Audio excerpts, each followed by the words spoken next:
Oh, welcome back. This is November 4th and it's Wednesday. Hey, now we're going to talk about pet care. And why? Because I think it's a fascinating topic, that's why. We have in this country about 397 million pets. Is that incredible or what? It's the full range, you know, fish, cats, dogs, the whole range of what that might be. But 397 million is the estimate.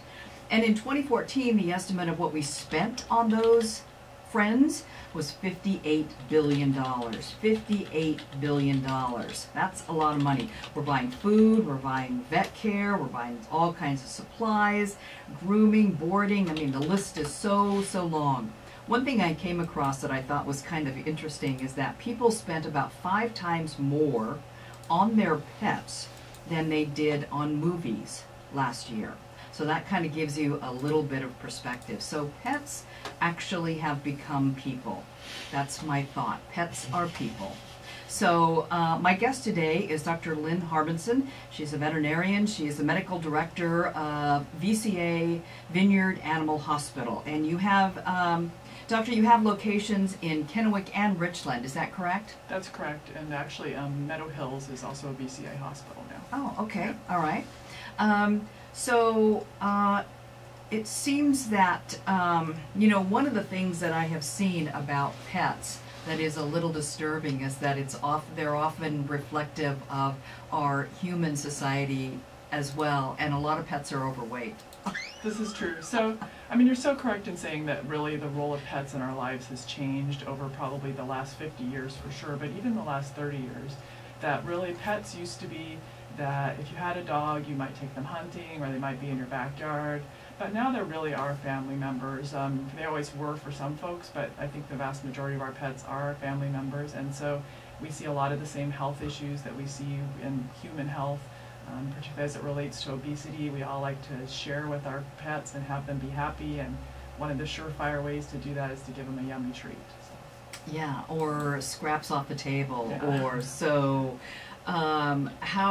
What is the best thing that we can do? I mean, what are some of the worst foods or things that cause obesity? I mean, we know what they are, but I mean, share some of those with us. I mean, I think really any human food, if you can avoid human foods and not have your pet even think that that's an option, that's really the easiest, is when you're starting out training, that they don't think, oh, just because my owner's eating, I get something. Because that becomes a really big trap, is that every time you eat something, then they need something. And particularly if you're dealing with a small dog, if you talk about a small dog and you give them a big, like a 1-inch chunk of cheese, that's like you eating a cheeseburger. I mean, it's a pretty big amount of calories proportional to their size. And so if every time they do something, or every time you eat, they get something, then they're getting a lot of excess calories. So it's much better to give multiple types of positive reinforcement. So our pets really want us. They want our interaction. They want love. They want pets. And you can give treats. I'm not against treats. You should give a little kibble. But for a lot of dogs, if you start out right, they're going to think a piece of kibble is just as good as having a piece of the fat off the edge of your meat, which could make them fatter and make them sicker at the same time. So. Yeah, so I guess we just need to be thinking common sense-wise about food. What about exercise? So exercise is really important, and I think, you know, we're all so busy, everybody gets really overscheduled, and really one of the main benefits of pets is that it helps us exercise, particularly for dogs. But for dogs or indoor cats, they don't exercise very much. Believe it or not, you can encourage your cat to exercise as well. A lot of people get cats because they're lower maintenance, which is great. But for those indoor cats, which is much safer for a cat to be indoor only, but if they're not getting any interaction, their world becomes pretty boring. They do a lot of laying around. So you can play with little laser lights. There's a good webpage about the Indoor Cat Initiative, where it encourages you to plant things outside your windows that birds will be interested in, so that the birds will come outside your window and give your cat some entertainment. Oh, wow. Some exercise. That's huh. And then of course, if you get into an exercise routine with your dog, that's so good for the human and the dog. You guys get out, you get to move around, and it really helps keep your pet going. A lot of aging pets, if they can keep moving, it makes a giant difference in how they feel. Mm-hmm. And we have a lot of great trails. Riled up with the dog toys, and we do that. Whereas all you gotta do is just like get down on all fours, and the dogs just start going. We have a mean pin and a Chihuahua long hair. And we just get them riled up, and it's like a track meet. They run laps around Yep. the couch, Yep. and we just sit there and laugh. Yeah. And then they spend the rest of the day like, oh, okay. Just like humans, huh? Yeah. Well, we have an area here that has a lot of ticks. Uh-huh.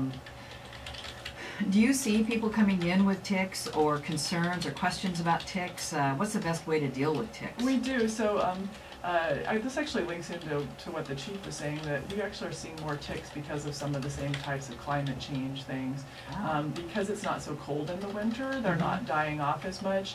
The other thing is people are out and about more. So, you know, if you're taking your dog to Bateman Island, to Chomna, those are places where there are deer, and so you're going to find ticks there, particularly in the spring, and it just seems like it's a little bit worse each year. So there's some good basic things to do. Number one, you want to wear light clothing yourself, so that if you're seeing ticks on yourself, probably your pet's been exposed as well.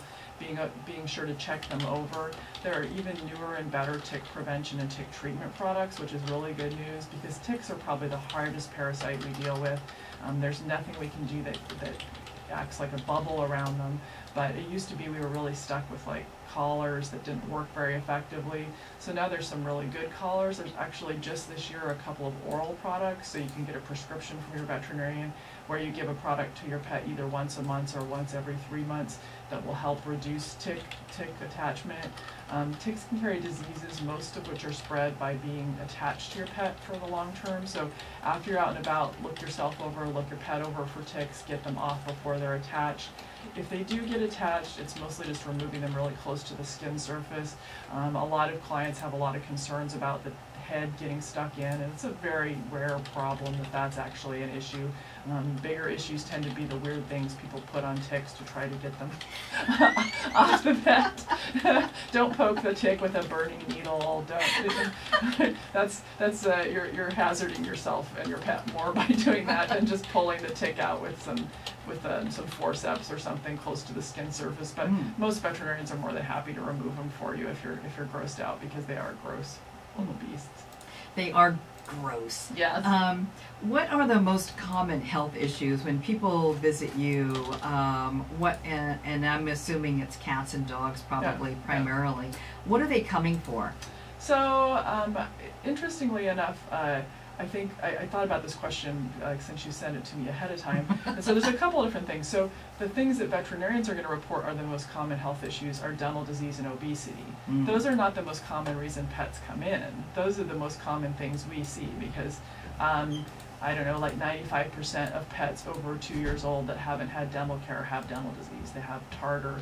Almost nobody brushes their pet's teeth. They get yucky mouths, just like if we never brushed our teeth. It can be a really big deal. But most of the time they don't come in for that unless it's really catastrophic.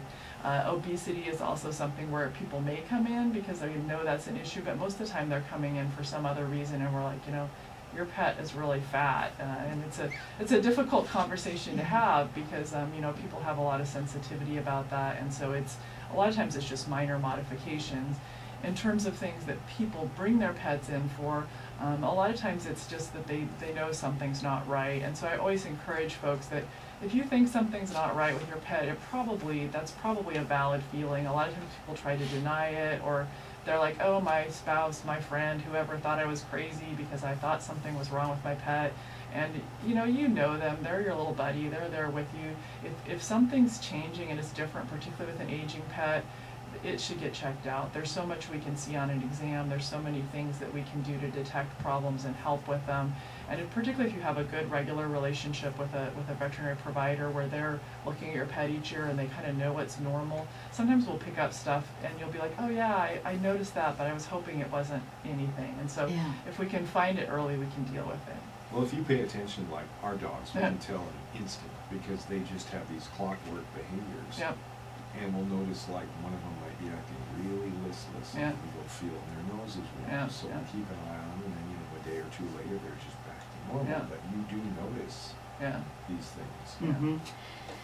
Well, we've also entered this period of time where we know we have the capability of knowing so much more about what's going on with pets and everything, but it's created this we have to make a decision about how much money are we going to spend to care for this animal or to correct a problem or whatever.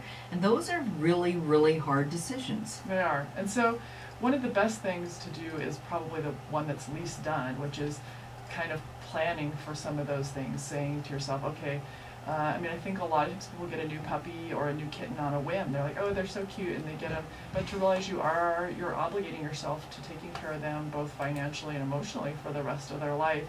And so, unfortunately, we do live in a fairly disposable setting where sometimes people are like, oh, they get a pet and then they decide they don't want them, and so that creates its own problems. But really knowing what you're getting into, I looked up, and the ASPCA says you should expect to spend an average of about $1,000 for the first year of your pet's life.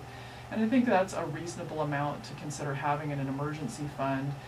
There's sort of pluses and minuses of the whole financial aspect of pet care.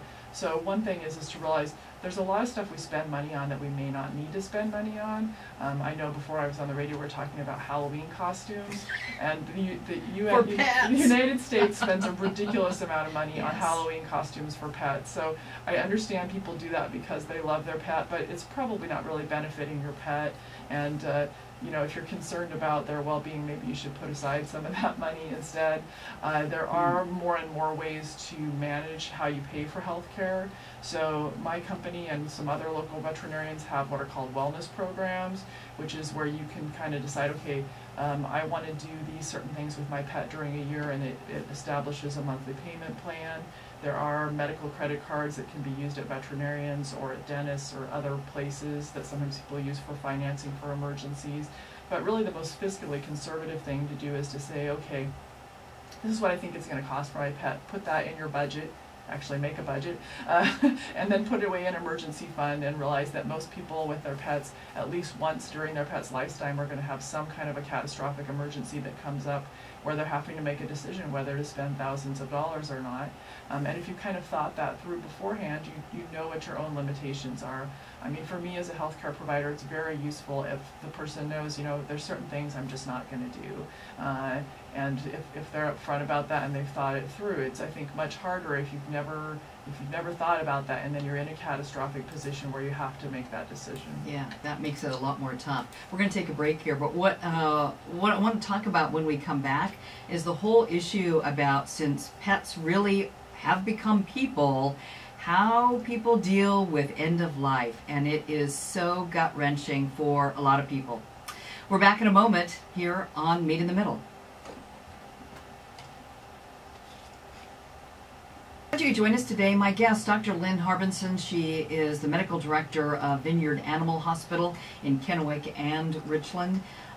When we're talking about pet care, and how many people have found the joy of animals in their lives, and they spend anywhere from 5 to 15 years with an animal, and then it's kind of like, animal's going to die. Yeah. But how do we make those decisions? They are so difficult. It is very difficult.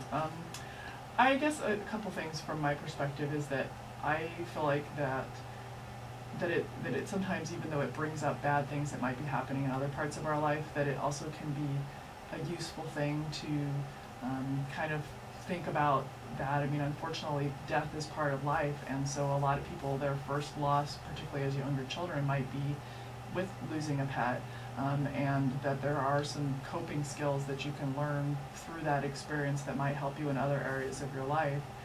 There are, again, so many more options than there used to be. It used to be really that, you know, it's like they would be like, oh, I need to go get my dog put to sleep, and you sort of just took them in, and you know, you weren't with them, and you know that a lot has changed in hopes of us giving people more support about figuring out how to make the decision, the actual euthanasia procedure, or some people decide to do hospice, and then sort of the support after the fact. So the main thing for me, again, as a veterinarian, is sort of validating the decision making. You know, it's a very difficult thing, and the reason it's difficult is because we love these beings. I mean, they've been part of our life, and we want to make the best, honest, good decision we can for them, while balancing the things you discussed: finances, how our pet is doing, how we're doing, all those things. And so there's not a perfect answer. And so I think the main thing is really finding someone who can be your partner in making that decision, or multiple partners. Make sure you don't get too many options, too many but how making sure your healthcare provider for your pet is, can help you know what may happen with what they have. I mean, none of us can predict the future, unfortunately, but kind of saying, okay, this is what I think will happen, or what I think the concerns will be. Kind of looking at from your own perspective, okay, what is quality of life for my pet? Because really all they have is that moment. I mean, we as humans, we can sort of say, okay, I have the flu, but I know 3 weeks from now I'll be okay. If your pet has something that's like the flu, but it's going to last the rest of its life, all it has is that moment when it feels bad, and it knows it's going to feel bad. And so kind of knowing that expectation, and then really knowing what are the logical things that you can do. I think it's really helpful for folks to know, okay, these are what my choices are, and if your pet has something severe, they may not be very good choices, but if you know what your choices are, you can kind of sit on that. And then I'm a big believer in gut feeling decisions. I always feel a little wishy-washy saying that, but I've read some studies about human decision making, and they were talking about buying cars and houses, not about making end-of-life decisions. But wow. I still think it's it's applicable. And what the people who were happiest, they were talking about people who bought houses that had to commute a long ways, is what this particular study looked at. And they looked at all these different houses, and they looked at statistics, and then the people that were the happiest with their decision making went with their gut feeling. They didn't go with the house that looked the best on paper. They went with the one that they really thought was going to work out the best. And overall, those people were happiest with their decision making. And I do really think that applies to end-of-life decisions as well, is that it's really important to get the data, to know what your pet has, what you think the prognosis is, what your options are, what's happening with them day in and day out, and then you really have to back yourself into the corner of what's the right thing or what's the wrong thing, and make the decision based on that. And then to make sure that you have emotional support for yourself. Obviously the pet a lot of times is a big emotional support for us, and so we're making an end-of-life decision for them. Make sure you have key people in your life that know about it. We do have some good support groups here in the Northwest. WSU has a very nice grief counseling, pet grief counseling hotline that you can call in and talk to people trained about pet loss, because sometimes we feel embarrassed about that, and may not want to talk to other people. So. Well, I want you to share with people the chart that you shared with me when I came to talk with you. Yeah. It's called Pet Quality of Life Scale and Daily Diary, and what value it has if people are more practical. Combining the practical with the emotional. Yes. Do you need this to look at it? No, I pretty much know. Tell people where they can find it. Christine's talking about a thing from lapoflove.com. So Lap of Love is actually a group of veterinarians. I don't know where they're based out of, but they have a house call euthanasia practice. So they basically are focused on end-of-life decision making. But they have a very good webpage and have several different forums. But the one that I gave her, it talks about different areas of your pet's functionality, because it's really helpful, and I think this is particularly true in the Tri-Cities where we have so many engineers and scientists, that people want a hard number. They want to know, how do I know if my pet is suffering? And so what that handout does is it gives you a very simple rating system in terms of nutrition, ability to urinate and defecate, energy level, doing things that they like, and you go through and you do a number system, sort of several different days. I usually recommend to people that they do it, a couple days a week, and kind of see what's your pet's average. And it kind of, if the number is very low, your pet's quality of life is very low. It gives you kind of a more concrete thing, because almost any disease process is going to be up and down. They're going to have days where you're like, oh man, I need to make the decision, and then the next day they're going to be better. And so that almost always happens. But if that trend is that, oh, it's getting a little lower each day, that's when we know that it's time to let them go. And so that's a good scale for folks that need that kind of a thing. Lap of Love. Look it up Google-wise if you need And the to. other thing that's nice about it is that if your pet has a condition and you felt uncomfortable asking your veterinarian, okay, what's going to happen if I just let this go? They also have handouts about specific conditions. So if you had a pet who had seizures and you were trying to decide, it says, okay, if you have seizures, these are some of the things to watch for that mean that you need to do something. So it can be helpful, because sometimes when we first get the news of whatever it is, we're not ready to ask those questions. And then I know a lot of times clients are you know, concerned about reaching out. In our practices, we do really try to make sure people can email us or call us or do lots of different things to ask those questions. But it's very normal to have those questions later after you kind of get over the emotional burden of your pet having a diagnosis of whatever horrible thing it is. Yeah. All right. Dr. Lynn Harbinson, thank you so much for joining us and giving us some new information to consider about those four-legged things that we have in our lives. Really appreciate your time today. Thanks for having me. We're back in a moment to wrap up the show. Stay with us.